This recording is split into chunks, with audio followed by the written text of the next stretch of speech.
একটি কবিতার জন্যে লিখেছেন সুভাষ মুখোপাধ্যায়।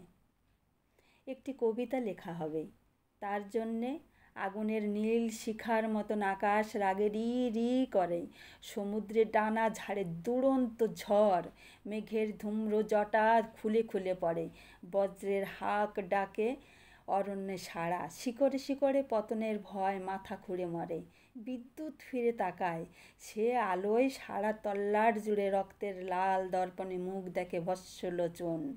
একটি কবিতা লেখা হবে তার জন্যে, একটি কবিতা লেখা হয় তার জন্যে দেওয়ালে দেওয়ালে এঁটে দেয় কারা অনাগত একদিনের ফতোয়া, মৃত্যু ভয়কে ফাঁসিতে লটকে দিয়ে মিছিলে এগোয় আকাশ বাতাস মুখরিত গানে, গর্জনে তার নখদর্পণে আঁকা নতুন পৃথিবী, অজস্র সুখ, সীমাহীন ভালোবাসা।